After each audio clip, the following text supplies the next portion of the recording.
What is up, humans and mutants alike? I'm Kyle, and we are back for another breakdown of X-Men 97. Marvel Studios is running around like a chicken with its head cut off, wondering how they could replicate the success of this show, not clearly realizing that all you had to do was wave mutants in front of the fans' faces. The fans themselves have mutated into some Cronenberg monster that is able to handle the mediocrity of Marvel cinema thrown their way. This mutate allowed the bar to be lowered too far that not even James Cameron can save us. The bar isn't something that actually lowers, Mr. Cameron. Let's not waste any time, and let's dive into X-Men 97, Episode 3.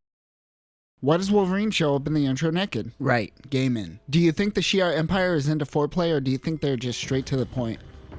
And screenshot that, put that into the porn folder for later. This intro is hornier than I remember. Jean is inside Jean's mind. Ah, rest in peace, Crazy Eddie. She is pushed out of her brain. Beast gets all up into Jean's genes to find out that Jean is actually the fake Jean. What? Ergo, our Jean is a clone. Don't you ergo me. Jean can't handle that she is the clone. She tries to get Scott on her side, but Scott lets his daddy Polo do all the talking. No one trusts this Jean. She misses Storm. She is alone with the baby when Sinister hacks the baby monitor. Time to recall that product. Bishop is anxious to get back to the future. Don't be too anxious. You might end up becoming a surrogate father. The entire situation with Cable in the future in the comics is an editorial nightmare. How does this show handle it? Time isn't some history book, man. It's always writing. Flipping back a few pages, rewriting things, skipping forward. This isn't Doctor Who. That isn't good enough. I will let Falcon take this one. You've got to do better, Senator. Beast mentions that this is Sinister because he left a signature on his work.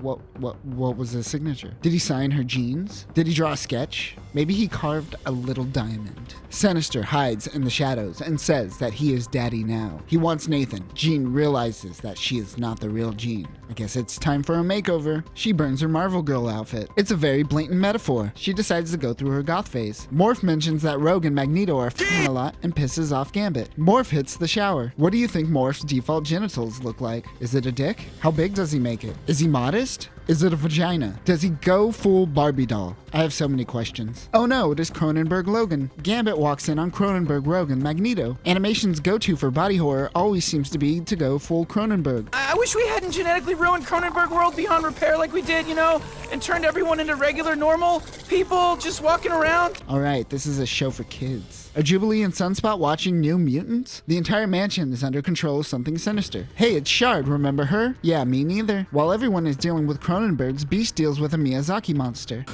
Gambit can never unsee that.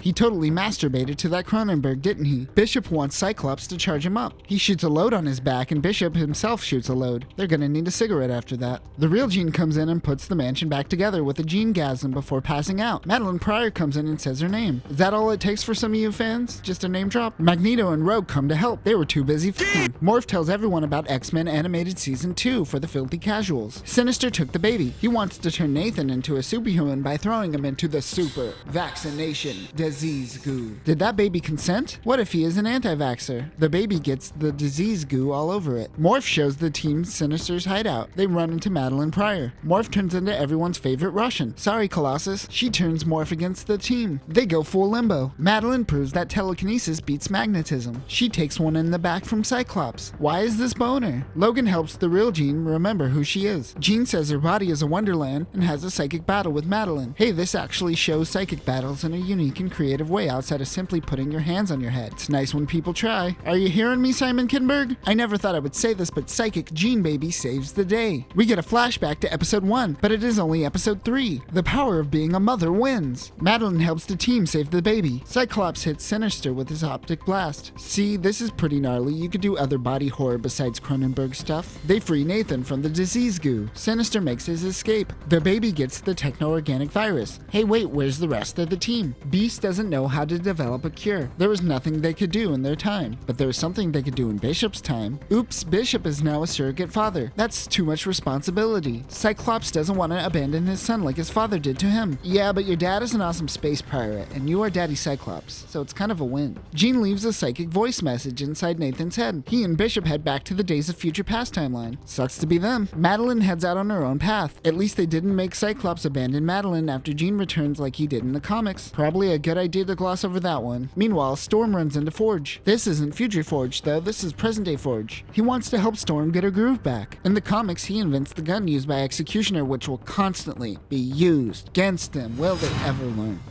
Thanks for watching. If you enjoyed this dumb breakdown, go check out our con coverage. WonderCon is upon us, so expect a lot more content soon. Catch you later, and remember, the robots will kill you, so live your life.